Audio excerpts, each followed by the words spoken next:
শাকিব খান নাকি আফরান নিশো, কে সেরা? অবশ্যই আপনারা বলবেন শাকিব খান সেরা, কিন্তু এখানে আমি দ্বিমত পোষণ করব। আমার দৃষ্টিতে আফরান নিশো সেরা। এখন হয়তো বা শাকিব খানরা আমাকে গালাগাল করবেন, আপনারা গালাগাল করতেই পারেন, কিন্তু একটি লজিকে দেখতে গেলে কিন্তু আফরান নিশোই সেরা। সেটি কিভাবে? আজকের ভিডিওটি যদি আপনি স্কিপ না করে পুরো ভিডিওটি দেখেন তাহলে আপনার ভুল ধারণাও আমি পাল্টে দিব। আফরান নিশো ফ্যান যারা আছেন তারা যদি এই ভিডিওটি দেখে থাকেন তারা হয়তো বা খুশি হচ্ছে, আপনাদেরকেও বলবো খুশি হওয়ার কিছু নেই। আর শাকিব ফ্যানদের বলবো গালাগাল করার আগে পুরো ভিডিওটি দেখুন কিভাবে আমি আফরান নিশোকে এগিয়ে রাখছি। অবশ্যই শাকিব খান ফিল্ম ইন্ডাস্ট্রির মধ্যে বর্তমানে ব্যস্ততম নায়ক এবং খুবই জনপ্রিয় দর্শক নন্দিত একজন নায়ক। শাকিব খানের সিনেমা প্রেক্ষাগৃহ মালিকরা খুব নির্দ্বিধায় তারা চালাতে পারেন এবং নির্দ্বিধায় তারা ব্যবসায়িকভাবে লাভবান হতে পারেন। সে কারণে শাকিব খানের সিনেমা যখনই আসে একটি হাইপ তৈরি করে। কিন্তু একটি জিনিস আপনাকে অবশ্যই লক্ষ্য রাখতে হবে, শাকিব খানের ফিল্ম ইন্ডাস্ট্রিতে বয়স কত আর আফরান নিশোর বয়স কত। আফরান নিশো ক্যারিয়ারে মাত্র 2টি সিনেমা করেছে। প্রথম সিনেমা ছিল সুড়ঙ্গ, তারপরে এবার ঈদে মুক্তি পেয়েছে তার দাগি সিনেমা, এটি তার ক্যারিয়ারের দ্বিতীয় সিনেমা।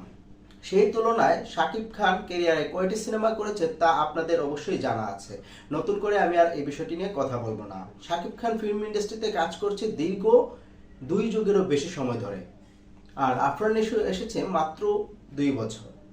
সে নাটকে অধিক জনপ্রিয় ছিল, নাটকের পর সিনেমায় এসেছে। তো সিনেমায় 2 বছরের ক্যারিয়ারের সাথে যদি আপনি 2 যুগের ক্যারিয়ারের অভিজ্ঞতার আলোকে তুলনা করতে যান বা বিচার করতে যান তাহলে সেটি হবে বোকামি।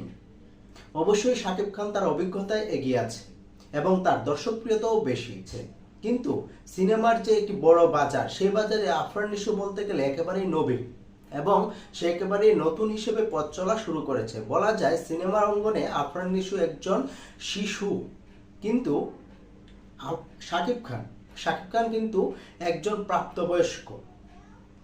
সিনেমার অভিজ্ঞতার ভিত্তিতে সে প্রাপ্তবয়স্ক। তো একজন প্রাপ্তবয়স্ক অভিনেতার কাছে যদি একজন শিশু অভিনেতাকে আপনি মিলাতে যান কখনোই সেটা সমান্তরাল হবে না। সেক্ষেত্রে অবশ্যই আমি বলবো আপনারা যদি শাকিব খানের সাথে আফরান নিশোকে তুলনা করতে চান তাহলে আফরান নিশো এগিয়ে আছে, কারণ তার ক্যারিয়ারে 2টি সিনেমার মধ্যে 2টি সিনেমায় দর্শকপ্রিয়তা পেয়েছে। সেই ক্ষেত্রে শাকিব খানের যে অভিজ্ঞতার ঝুলি, তার যে শতাধিক সিনেমা করার যে অভিজ্ঞতা, সেই আলোকে আফরান নিশো কিন্তু এগিয়ে আছে। তবে একটি কথা বলতে হয়, শাকিব খান ইন্ডাস্ট্রিতে বর্তমানে রাজ করছে, তার সাথে কারো তুলনা এই মুহূর্তে করা সম্ভব নয়। কারণ এই মুহূর্তে যারাই অভিনয় করছেন বা সিনেমাতে নায়ক রূপে যারা কাজ করছেন তাদের মধ্যে কেউই শাকিব খানের সমপরিমাণে যেতে পারছেন না বা দর্শকপ্রিয়তা অর্জন করতে পারছেন না। সবাই নিজ নিজ জায়গাতে জনপ্রিয়, দর্শকপ্রিয়, কিন্তু শাকিব খানের যে একটা হাইপ আছে, শাকিব খানের সিনেমার যেটা হাইপ আছে, সেই হাইপটা অন্য কোনো সিনেমা বা অন্য কোনো নায়কের সিনেমাতে হচ্ছে না। সেক্ষেত্রে অবশ্যই শাকিব খান এগিয়ে আছে এবং শাকিব খানের সাথে কারো তুলনা করা এই মুহূর্তে সম্ভব নয়, কারণ তুলনা করার মতো কোনো নায়ক এখন পর্যন্ত সিনেমা ইন্ডাস্ট্রিতে নেই। তবে সবাই সবার জায়গা থেকে ভালো অভিনয় করছে এবং সবারই নিজস্ব একটি জায়গা এবং অবস্থান রয়েছে, কারোর সাথে কারো তুলনা করা না গেলেও সবার অবস্থান সবার জায়গা থেকে বেস্ট।